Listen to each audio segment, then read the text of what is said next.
2020 में जो विधानसभा चुनाव हुए थे बिहार में, उसमें चिराग पासवान ने एनडीए से अपना रुख अलग क्यों कर लिया था?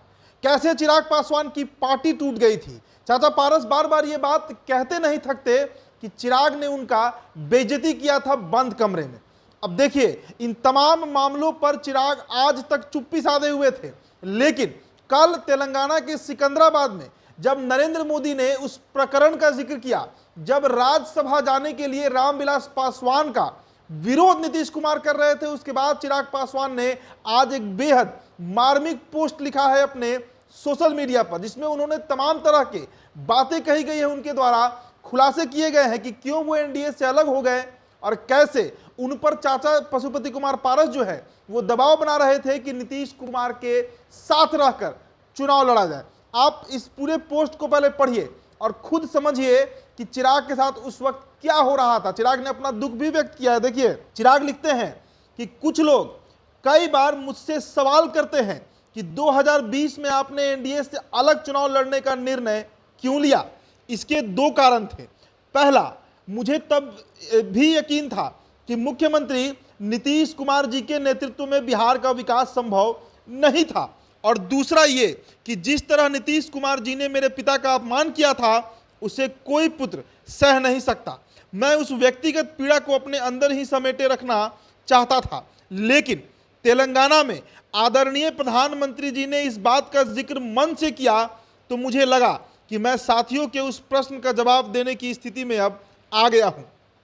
मैं आभारी हूं कि आदरणीय प्रधानमंत्री जी की ने बात को सार्वजनिक करते हुए याद किया कि कैसे राज्यसभा चुनाव के वक्त मुख्यमंत्री जी ने हम लोगों के साथ सामंती व्यवहार किया था। एक पुत्र के लिए पिता के आदर सम्मान से बढ़कर और क्या हो सकता है।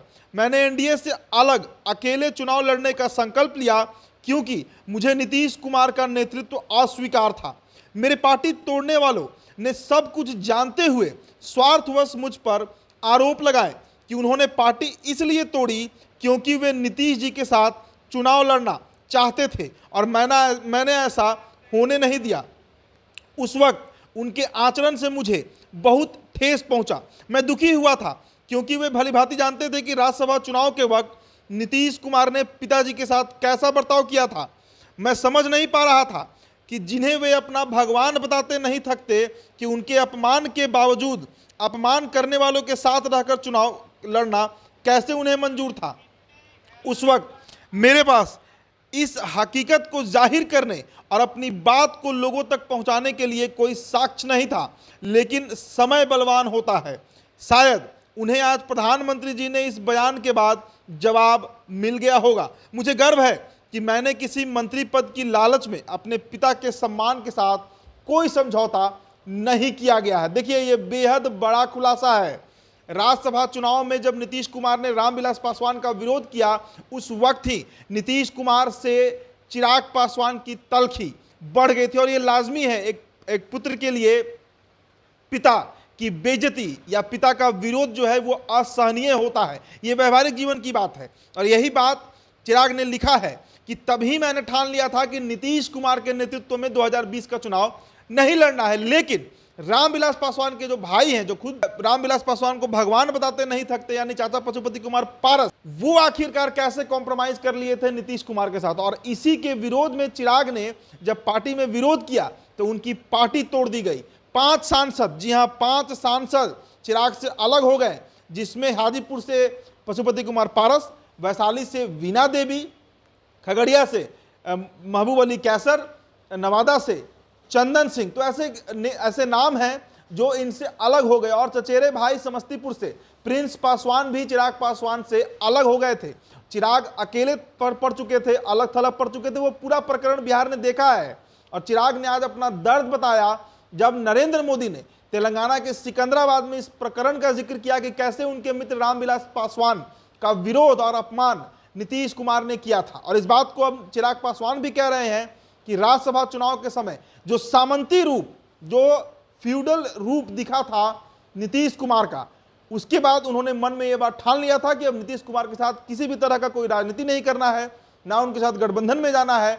और तब से ही ये बात उनके दिमाग में चल रहा था, जो 2020 के विधानसभा चुनाव में दिखा जब बीजेपी फिर से नीतीश कुमार के साथ चुनाव लड़ने के लिए मैदान में उतरी तो पिता के कॉस्ट पर, रामविलास पासवान के नाम पर चिराग ने बीजेपी का भी साथ छोड़ दिया था, क्योंकि बीजेपी उस वक्त नीतीश कुमार के साथ थी। और तब भी चाचा पारस जो है वो चाह रहे थे कि नीतीश कुमार के साथ ही, यानी एनडीए गठबंधन में रह के ही चुनाव लड़ा जाए। और इसका विरोध जब चिराग पासवान करते हैं तो चाचा जो है वो पार्टी तोड़ते हैं, परिवार तोड़ते हैं, चिराग गिड़गिड़ाते रहते हैं, लेकिन चाचा पर कोई असर नहीं पड़ता है। और अब नरेंद्र मोदी ने चिराग पासवान की जुबान बोली है, तो कहीं ना कहीं बिहार में एक अब क्लियर मैसेज दिखने लगा है, मिलने लगा है कि चिराग पासवान की स्वीकार्यता जो है वो बीजेपी में बढ़ी है, अगर उसकी तुलना चाचा पशुपति कुमार पारस से की जाए तो। फिलहाल इस रिपोर्ट में इतना ही। मेरा नाम उदित तारन है, बहुत बहुत शुक्रिया।